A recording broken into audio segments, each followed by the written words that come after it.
Hey guys, so let's do these problems from this integration by substitution worksheet. So the first thing that we do when we look at these is determine if we have to use a u at all. And because we have this function that's inside the sine function, we're going to have to use a u substitution. So let's say that u is that inside function, 2x plus 3.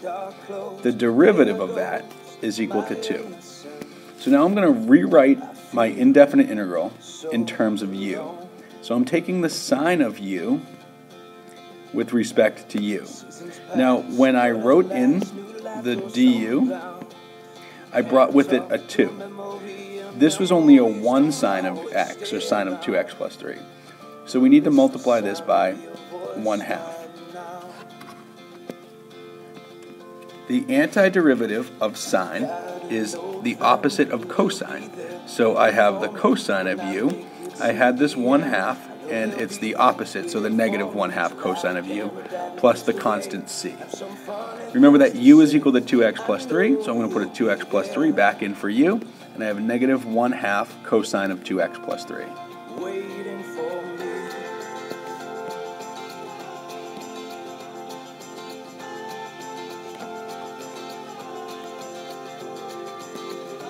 Okay, let's determine what our u value is. So this is kind of similar to that first problem, except now it's the definite integral. So when I have the definite integral, again, we're looking for u's, so I have the innermost function, 3. U is equal to 3x, du is equal to 3. So let's rewrite our definite integral in terms of u. So, what am I doing to u? I'm taking the sine of it with respect to u. When I did that, I brought with it a 3, so we need to multiply by 1/3. Now we also have to change our limits of integration. So 0 times 3 is 0. My new lower limit of integration is going to be 0. The upper limit of integration, pi over 3, well, pi over 3 times 3 is 1 pi.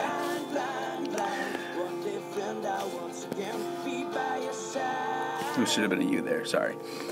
So now the antiderivative of sine, just like it was in the first problem, is the opposite of sine. So of the opposite of cosine. So I have negative 1/3, the cosine of u. I've taken the antiderivative. So now straight line from 0 to pi. I like to leave my fraction on the outside. So I have negative 1/3 times the cosine of pi minus the cosine of 0. Well, the cosine of pi is equal to negative 1, because remember, if we look at the unit circle, pi is over here, the x value, which is the cosine, is negative 1, and the y value, which is sine, is 0. Minus the cosine of 0, well, 0 is here, the x value is 1, and the y value is 0. So I have negative 1/3 times negative 2, which is a positive 2/3.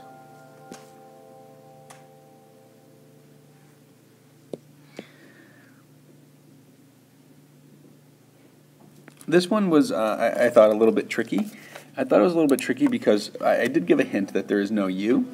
So we could rewrite this as the definite integral, take a pen here, the definite integral from 1 to 2 of x divided by x squared minus 4 divided by x squared. Now x divided by x squared, that reduces. So I have the definite integral from 1 to 2 of x divided by x squared reduces to 1 over x. Whenever we have exponents in the denominator that are not 1, we want to use negative exponents. Okay, so now we're ready to take the antiderivative. The antiderivative of 1 over x is the natural log of the absolute value of x. The antiderivative, if we add 1, we have negative 4x to the negative 1, which, divided by negative 1, which is negative 4 divided by negative 1 is a plus 4 over x, because I can bring that down and make it positive, from 1 to 2. Let's plug in 2 for x. So I have the natural log of 2 plus 4 divided by 2 is 2, minus the natural log of 1 plus 4.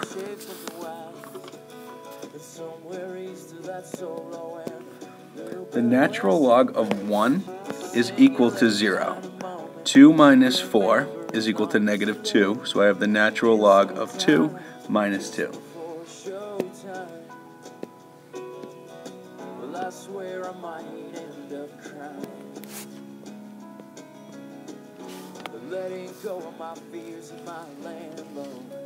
Alright. U is equal to x plus 1. du is equal to 1. So when I rewrite my definite integral, u to the 1/2 du. I don't have to worry about anything because du is just 1, but we do have to change those limits of integration. So 0 is going to go to, well, 0 plus 1 is 1. 3 is going to go to 3 plus 1 is 4. Now we can take the antiderivative. When we add 1, we're using fractions. Let's get a common denominator. So we're really adding 2 over 2.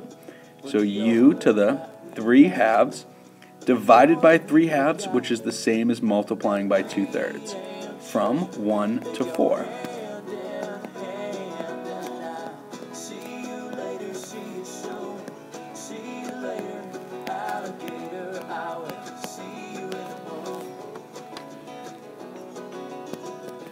Right, now working with these fractional exponents, 2/3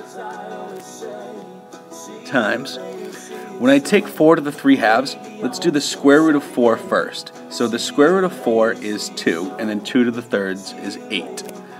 1 raised to the 3/2, so 1 raised to anything is 1.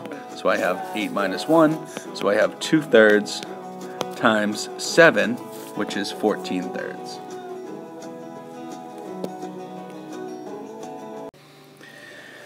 Alright, so now with number 5, we have this function in the denominator. So that's what we're going to call u. u is equal to x squared plus 2x. du is equal to 2x plus 2. Let's rewrite our definite integral. What are we doing to u? Well, it's in the denominator, so I have 1 over u. We had 2x plus 2. This was only a 1x plus 1. So we need to multiply by 1/2. Change those limits of integration. 1 plus 2 goes to 3. 2 squared is 4. Plus 4 goes to 8. The antiderivative of 1 over u is the natural log of u. And we have 1/2 of that from 3 to 8. So we have 1/2 of the natural log of 8 minus the natural log of 3, which is the natural log of 8 minus the natural log of 3 over 2.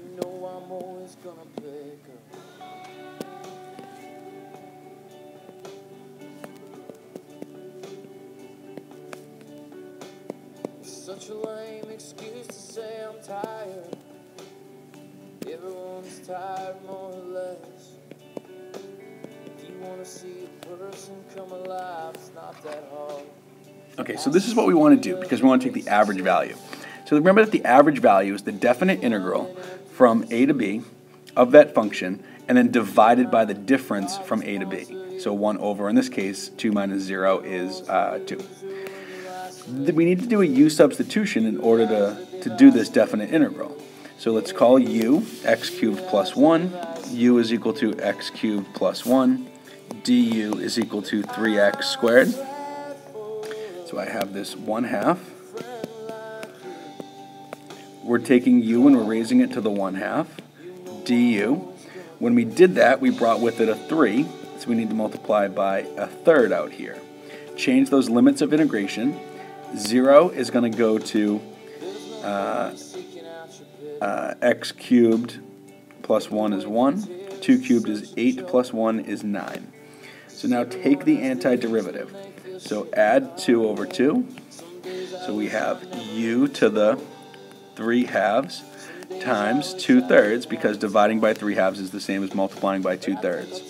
We also have this 1/6 out here, from 1 to 9. I'm not sure I'll be better off in dreams. Oh no. Now, 1/6 times 2/3 is 2 over 18, or 1 over 9. Let's plug in 9. 3 halves minus 1 to the 3 halves.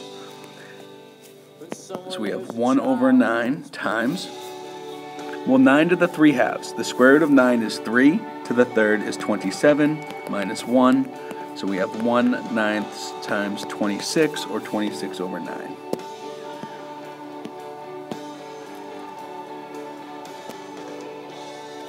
Okay.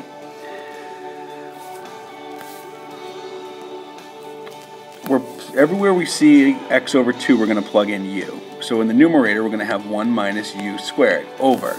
If u is equal to x over 2, then if we multiply both sides by 2, x is equal to 2u. So our denominator is going to be 2u. Then let's change these limits of integration. 2 is going to go to, well, 2 divided by 1 is 1. 2 divided by 2, rather. And 4 divided by 2 is 2. So we have the definite integral from 1 to 2, 1 minus u squared over 2u, and now with respect to u. Alright, u is equal to 3x squared plus 5. du is equal to 6x squared. Let's rewrite this indefinite integral. So, what are we doing to u? We're taking the square root, but that square root is in the denominator, so negative 1/2. When I wrote down du, I wrote down 6x to the first. This was only a 1x to the first, so multiply by 1/6. Add 1 to this exponent. U to the negative 1 plus 2 is a positive 1 over 2. Dividing by a half is the same as multiplying by 2. Don't forget about this 1/6. So we have 1 over 3 times u to the 1/2 plus c. And u is equal to 3x squared plus 5.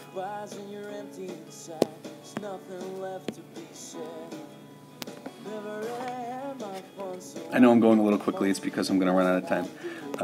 Alright, so u is equal to x squared plus 1. du is equal to 2x. Alright. X squared plus 1 is in the denominator, and that exponent is 1, so let's leave it as 1 over u. With respect to u, when we did that, we brought in a 2, so we have to multiply by a half. Change our limits of integration. 1 is going to go to, well, 1 squared plus 1 is 2, and then 3 is going to go to 3 squared plus 1 is 10. The antiderivative of 1 over u is equal to the natural log of u from 2 to 10. Don't forget about the 1/2, which is equal to 1/2 times the natural log of 10 minus the natural log of 2. Now there's a property of logarithms that says when we subtract logs of the same base, that's the same thing as the natural log of 10 divided by 2, or the natural log of 5. So 1/2 times the natural log of 5. Alright guys, let me know if you have any questions. I know I was going through that pretty quickly.